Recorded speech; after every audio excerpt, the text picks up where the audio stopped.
Ladies and gentlemen, boys and girls, what is going on? This is the Club of the Man 1993, and we are here once again, not live, but for just a pre-recorded live review from this past week's episode of AEW Dynamite.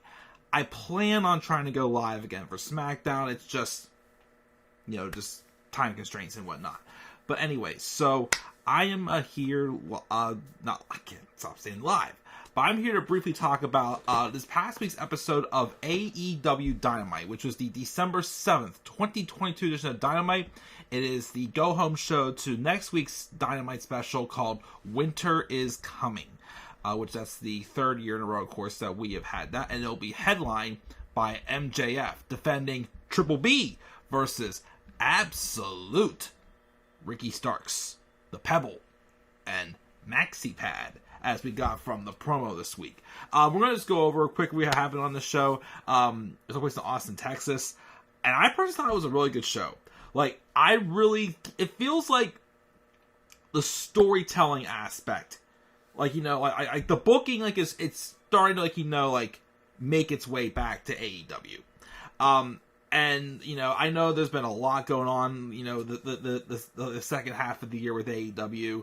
The media scrum, too much of other companies getting involved, which again, I don't mind AEW showcasing, other talents from other promotions, bringing them in. I don't mind that. To me, again, I like that because it feels like we're celebrating, we're honoring the entire industry of wrestling. And it's not like, oh, we do this, we do that, we do this, like it was when Vince McMahon was around for WWE. But I think it's come to where it's a little bit too much, I would say. That feels like, again, it's like they feel more important than the actual AEW titles. But, of course, this Saturday, tomorrow is Ring of Honor Final Battle. And Tony Khan has said that he is going to start, toning down on how much he uses, the Ring of Honor titles and whatnot, which will indeed help these shows. But personally, I really enjoyed Dynamite this week. I thought we had an excellent main event. Surprised by results, but the story they told in that match, I'm like, you know what? That's fine by me. That is fine by me. I loved, of course, the promo with Ricky Starks and MJF. Their match next week's going to be awesome. We had a kind of a farewell address from William Regal, who even Tony Khan himself has confirmed that Regal is, his contract expires at the end of December, and he will be heading back to WWE. Probably at a backstage role or whatnot, but the rumors are, Tony said that what kind of led to that was, I guess Tony's mother has suffered 2 strokes this fall. And I guess, Regal did, take the time to, comfort, Tony Khan with whatnot, but said how, Regal wishes he could be back to WWE with his son and, whatnot. And, Tony's like, I couldn't, pass up that request. So, there's that there. Showing again that, even though, yes, Tony's been a little off, but, the guy, when the guy, has the right path on, he can still do the right thing. So, we'll talk about this show quickly here. And of course, I will be uploading this. But like I said, I will try to do SmackDown live. Again, it just, it's life, guys. But I feel like I will, before the end of the year, do post somewhat of an apology video to my subscribers. But anyways, to talk about this show, we open up with the Dynamite Diamond Ring Battle Royale. And I think they said the stipulation was that you can pick when you wanted to fight MJF for the Dynamite Diamond Ring. This was fine. I think the only thing, though, that I think people were crapping on this for was that there was a lot of random names in this Battle Royale, and there was still no Miro. Miro has not been on any AEW television since All Out, actually. And the rumor is, again, they just don't have anything for him right now. Well, no offense, but most of the guys you had in this match really don't have much of a creative direction either. So why couldn't Miro be in this Battle Royale? I mean, maybe Tony does look at Miro as someone, okay, when he is going to, push him, he's going to book him right. Having him be wasted on TV is not going to make him look good. I get that, but, it's kind of going to be like, that's kind of like a Vince McMahon excuse there, like saying, we've got nothing for you. When also, again, like, there's more creative freedom in AEW. So that's a little BS, in my opinion. But, of course, the story of the match, of course, was, again, they had, Ethan Page kind of being like, like the heel, like the guy who was kind of like directing traffic in the match. Which, honestly, again, I know I said recently that, the firm is just starting to seem very pointless to me. But at least it's giving, I feel like it's giving a little more momentum, though, to Ethan Page. Like, yes, I didn't want to see him win, the world title tournament. I didn't see him as a serious contender for the world title. But I still feel like it's somewhat given, I'm starting to see a little bit more of a direction with him. Because Matt Hardy, who of course is under contract with the firm, was trying to get involved, and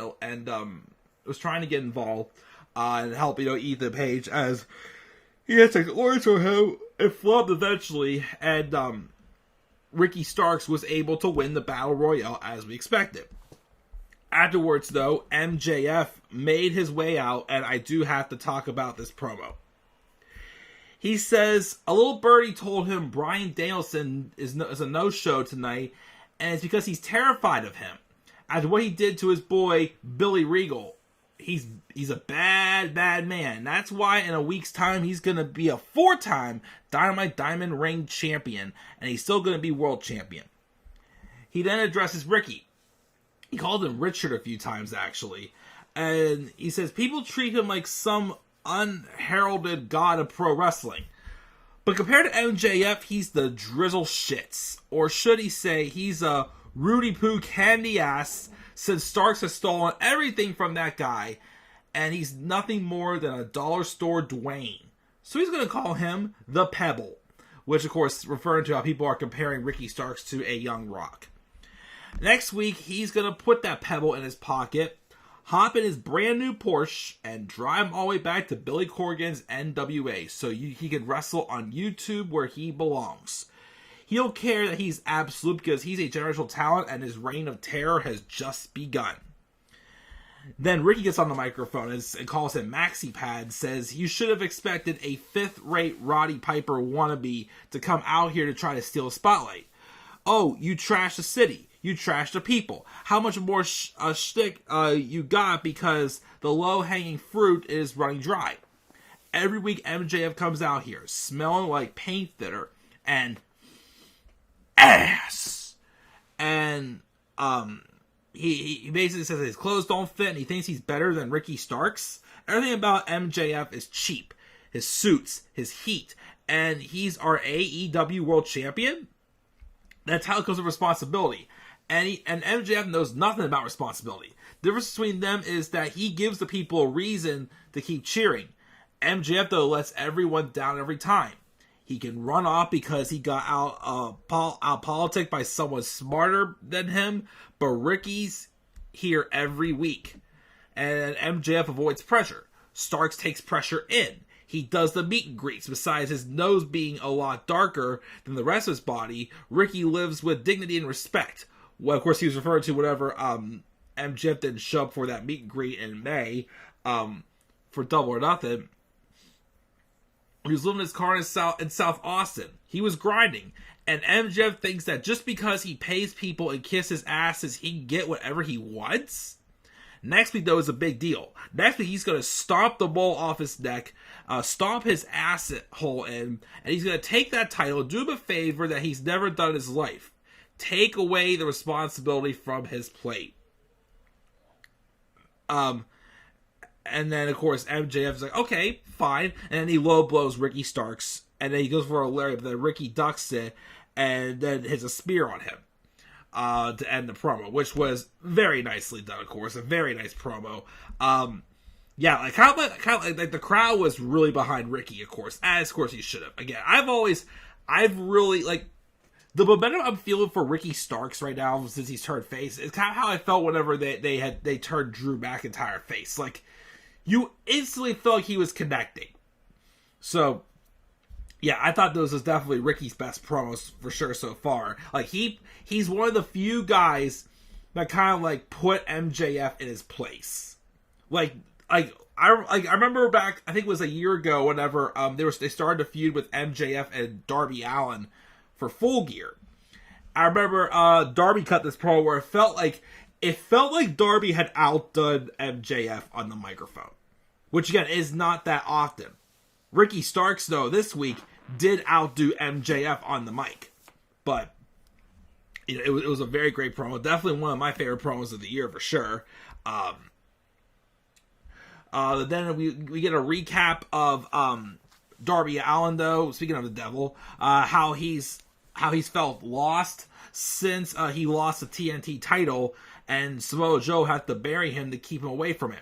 Samoa Joe calls him a little curious dead boy, and he's cracking up. So that's just notes there. John Moxley has a promo where he says last week he didn't get out of hand, and he's really starting to like Hangman Page, talking with his fists. There's not enough of that around here, though. This is AEW. This is All Elite Wrestling, not All Elite Talking.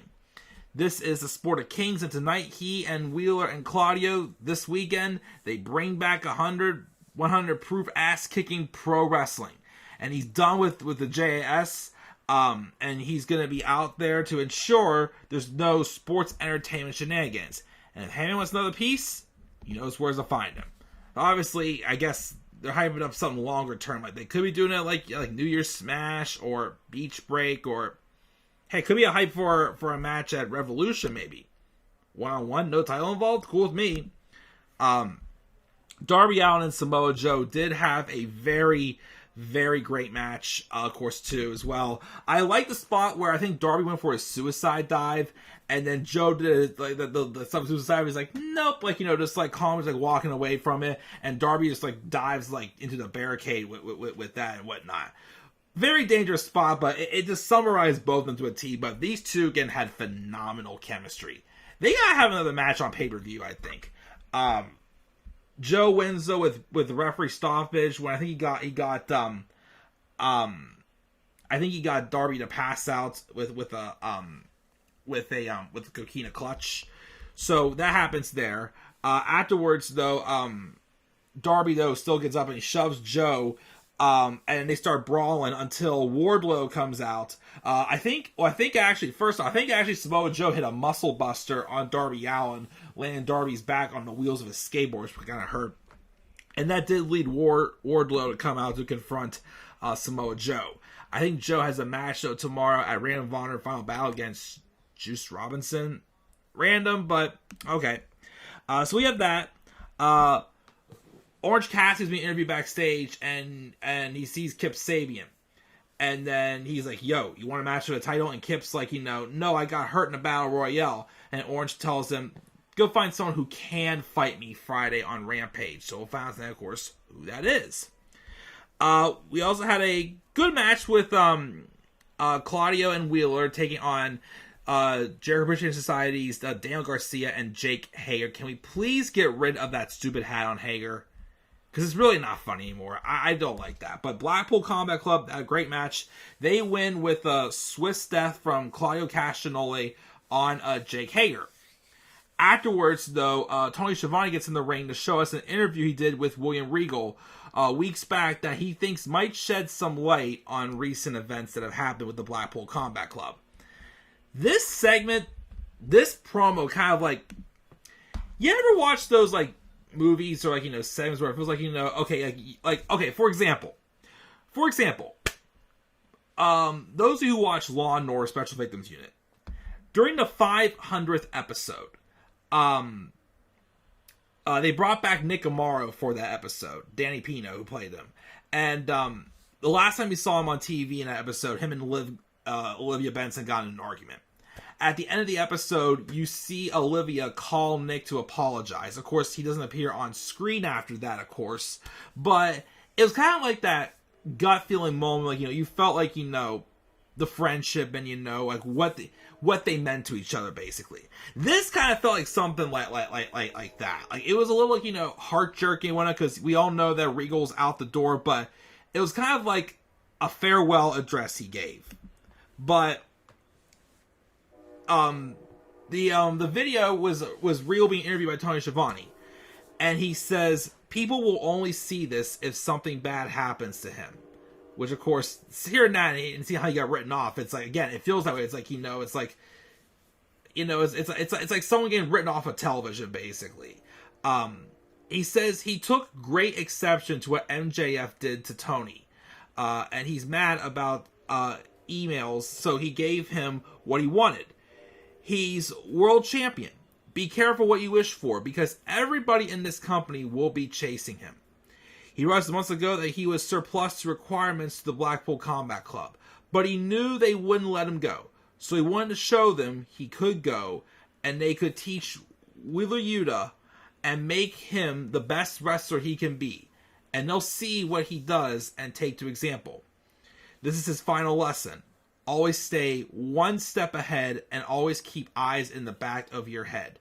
He's Blackpool Combat Club until the day he dies. And it's been emotional.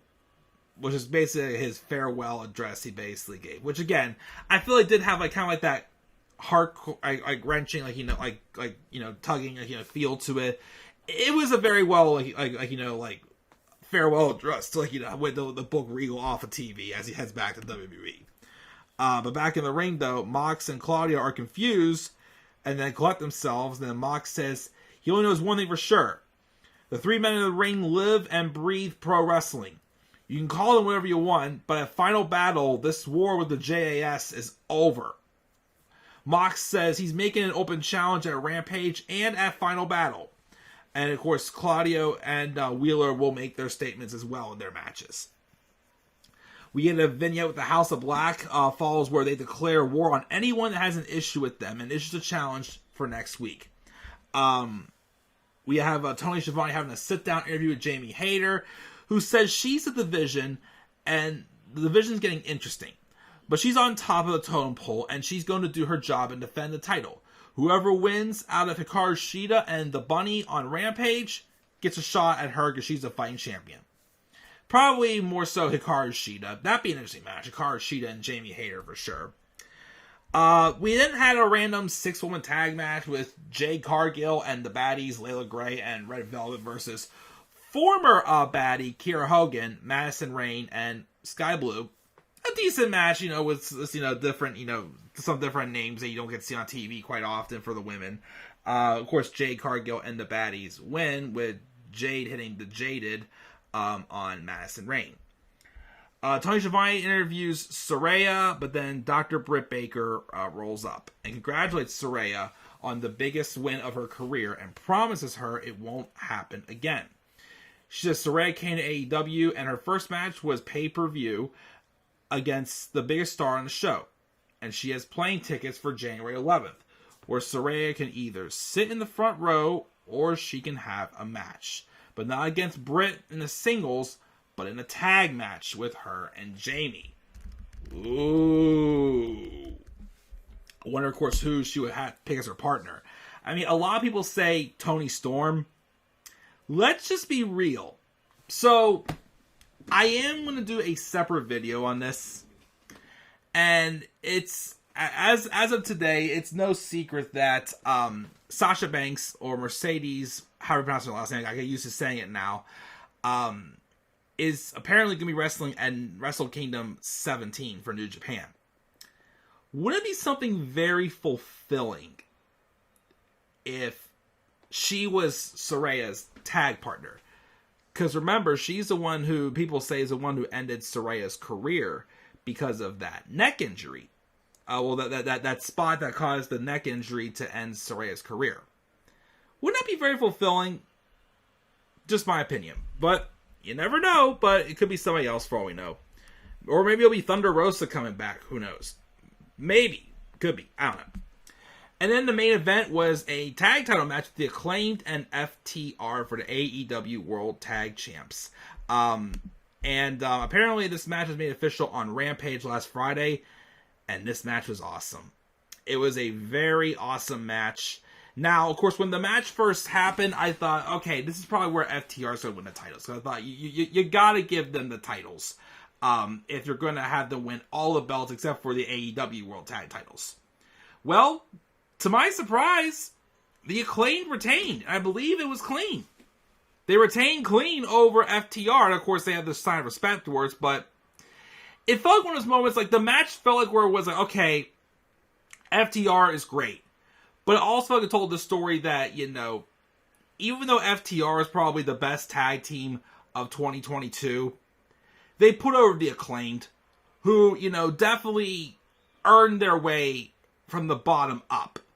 From being a comedy act in 2020 to getting over massively at All Out with the "Oh, scissor me daddy" chants and, you know, the whole scissor me daddy ass stuff and everything.